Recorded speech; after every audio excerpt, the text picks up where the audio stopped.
Well, good morning, everyone. Thanks for attending the Avicanna seminar with CHF Capital Markets. Today is going to be informal, and we want to give everybody an opportunity to ask some questions, find out more about what's been going on, observe all the hard work that Aras has been doing, growing the company under extreme uh, share price pressure, I would call it. So having said that, Aras, I'm going to ask you to come on and let's just get right into it. Start asking some questions and finding out a lot of the exciting things that you have going on, especially with this morning's press release, but I won't start off with that. I'd like to start off with just a little go back to last year and ask you to comment on some of the remarkable milestones that you achieved and some of the internal and external challenges that you have had. Given all that, Aras, what would you say your best accomplishments for last year have been? Well, thanks for having me, Perry, and thanks for joining, folks. I think 2021 was a very, very difficult but important year for the company. We obviously had external challenges. In addition to the pandemic, we're facing a sector meltdown that I think is filtering out a lot of the companies, a lot of the redundancies within the industry. I think that the sector is showing that it's very real at a global level, and of course, where we play or where we're active on the functional and medical and clinical side, we think the potential is obviously even bigger.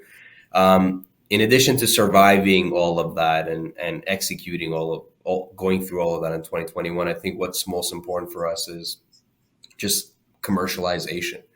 We spent the first 5 years doing the R&D and the clinical work, and in 2021, we actually got into the commercialization stage of the company. And I'm going to use very simple numbers. In 2020, globally, we sold about 4,000, 5,000 finished products. In 2021, we sold 125,000. Wow.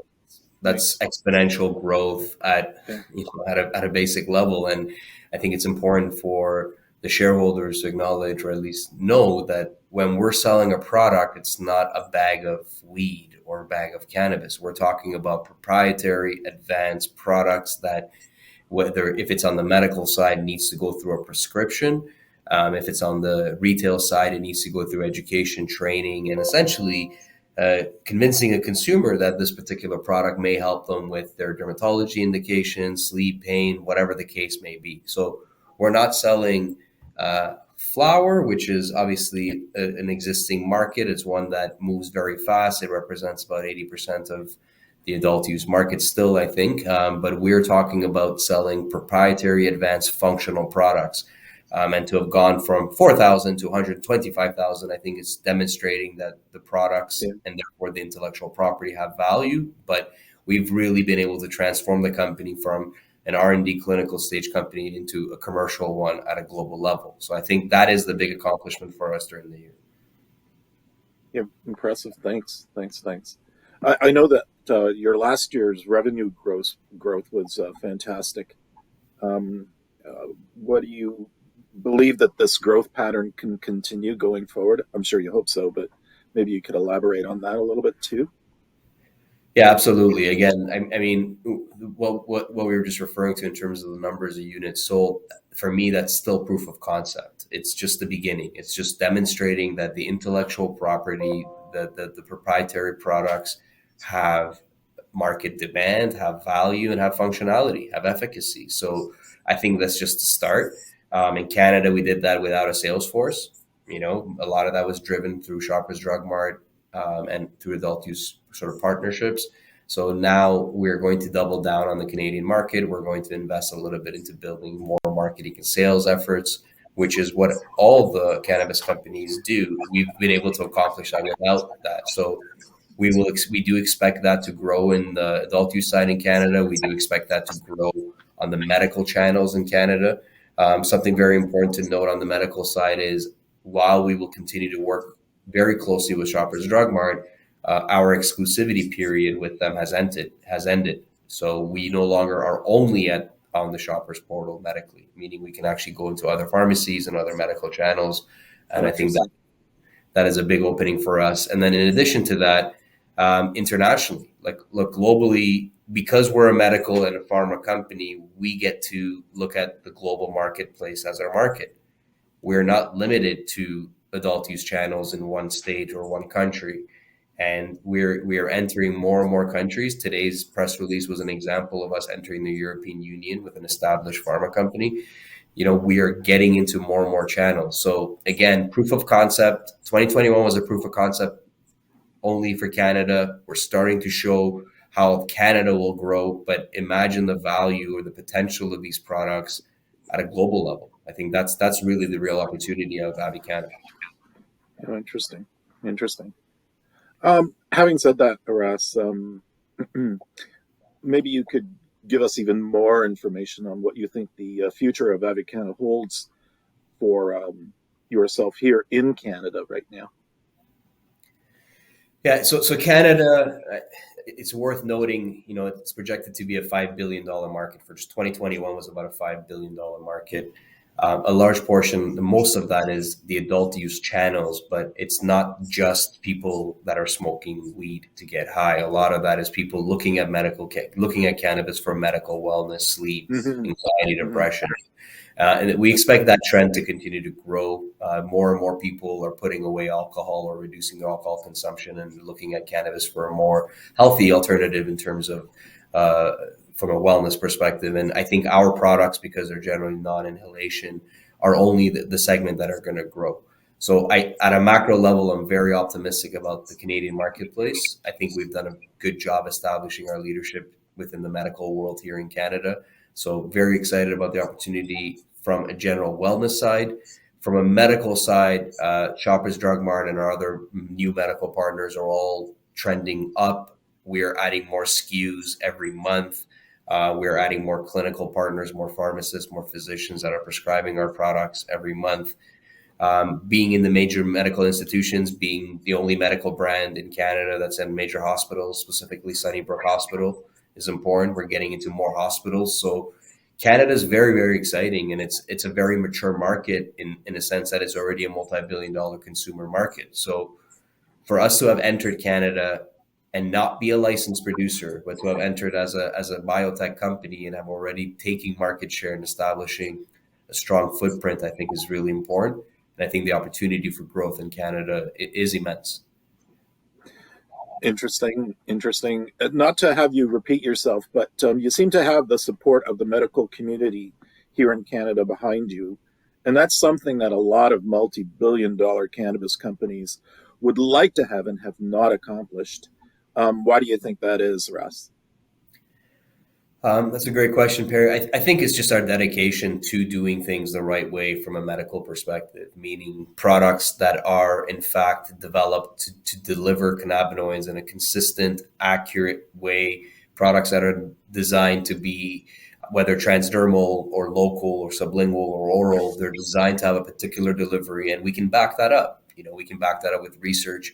And the medical community, which we're very active with, from Sick Kids to UHN to the other So major interesting. hospitals, are very supportive of the work we've done. They know the credibility of the company, and they're starting to treat us as the gold standard within the medical cannabis space. And physicians and patients don't care about your market cap. They care about the quality of the products and how it affects them. And that's where we believe we win. That's where we believe we have the best products and the best evidence behind our products. So we have earned that credibility with the medical community, I think, with the quality of our products and our dedication to doing things from a standardized pharmaceutical way.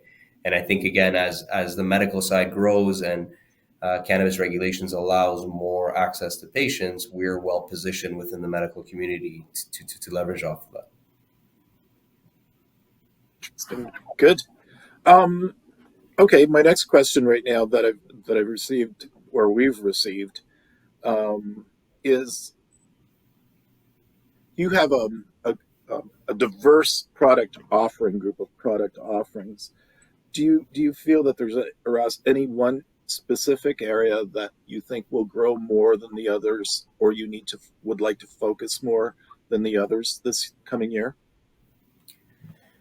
I would say instead of the products, we rather focus on markets. And this year, Okay. the focus is Canada. Again, Canada has been a very important market considering its maturity, considering our reputation and credibility with the medical community that we just spoke of.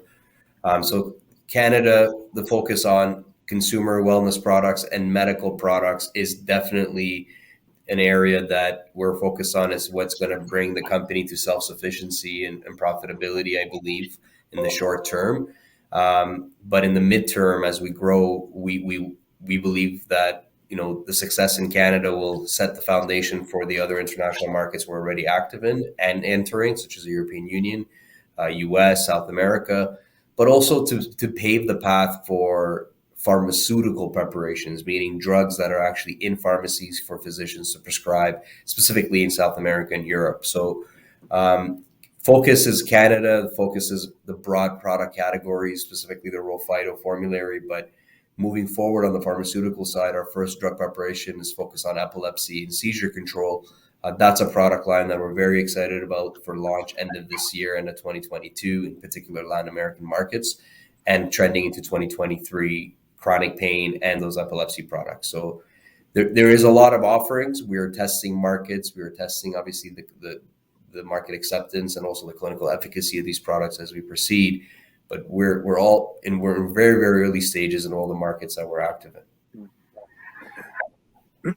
Aras, you seem to have you've definitely made inroads into the derma brands, and as you say, the medical epilepsy area. From my perspective, you're doing it pretty much on a shoestring. How long does it take to get into some of these sectors?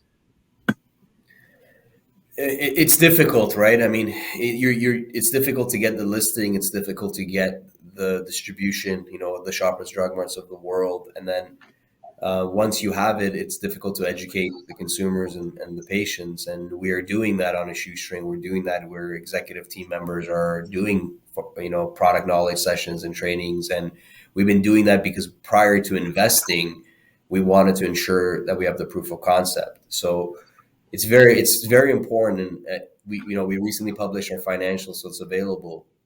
We commercialize the company into so many new markets and have done so while reducing headcount and reducing OPEX. That's where typically costs go up, right? And we've been able to do that while reducing costs. And it's because it's a lot of the senior team members wearing multiple hats, senior team members leading these efforts, which in fact works well because you have people that are very qualified, that know the products.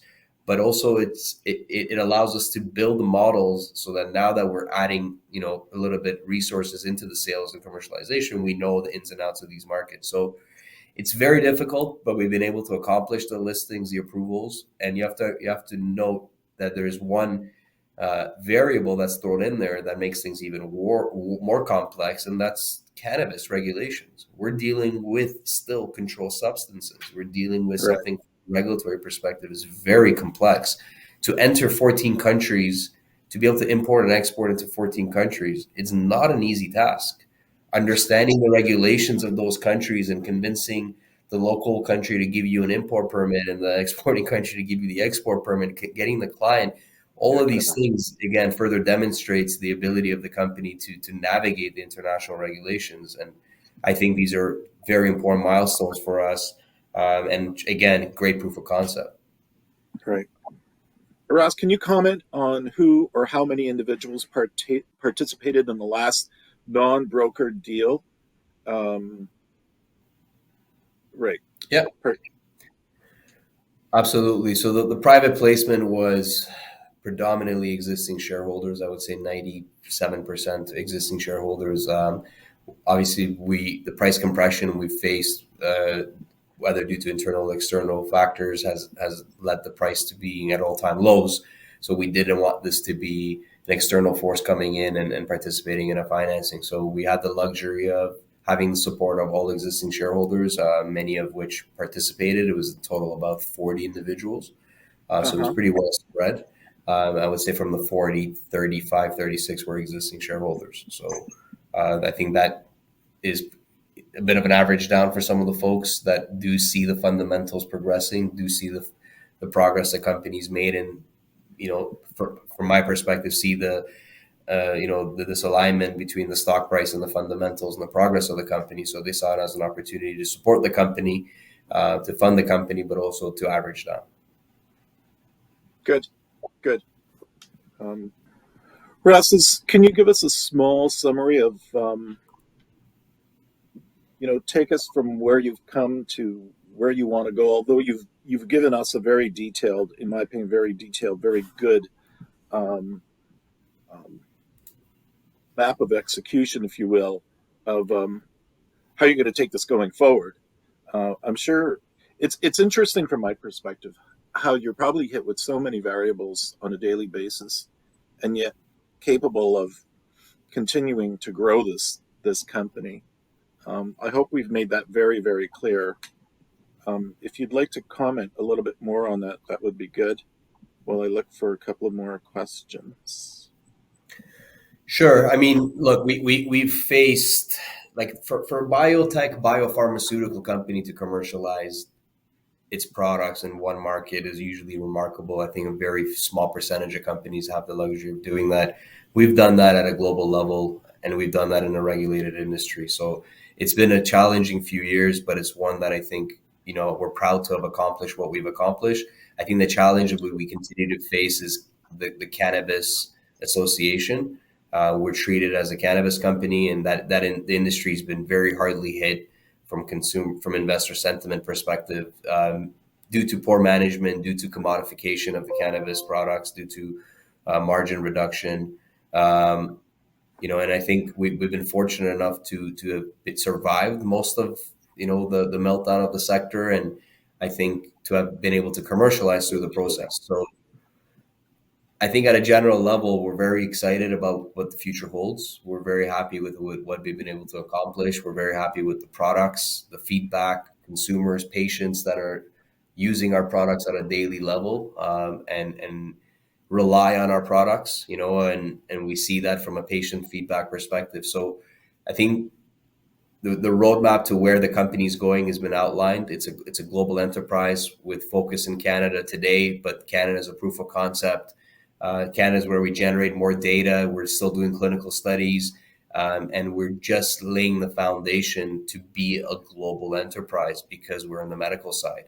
So hopefully the market and the investors slowly start to differentiate between Avicanna's mission, vision, and its opportunity at a global level versus recreational cannabis companies, and realize that we are not one on the recreational side. So I think that's some of the challenges we still face, but it's looking very promising. It's never looked more promising for me, being in this role for 6 years, to be able to sell over 100,000 units last year and to probably triple that this year. I'm personally very excited about what's coming up. Fantastic. That is music to my ears, to all of our ears, I'm sure. I'm sure. Look, if there are any other questions, I would ask people to direct them in the future to myself or Michael or Kathy, and we'll get answers back to you as soon as we can. So I think I'm going to leave it at that, if that's okay with everybody. Yeah, and again, happy to take questions offline. If any of the shareholders want to email me, feel free to do so, or through Perry or through the team. We're here, we're active, we're progressing. We'll continue to put out news and demonstrate the progress the company continues to make. Aras, I want to thank you very, very much. I'm glad this has been really informative, short and sweet, but excellent. Greatly needed, given everything that's going on. And it's important for people to really understand what Avicanna is all about. Like you say, you're not out there selling joints. You're out there on a much, much larger mission, which is admirable and necessary. So thank you very much. And I'm sure everything's going to come together for the company pretty soon. We're all looking forward to it in all aspects. So thank you for all your hard work, Aras, and say thanks to the team, please. Well, thank you, Perry. Thank you, everyone, for your ongoing support and patience. We look forward to putting out more good news for the audience. Fantastic. Thank you very much. Speak with you soon.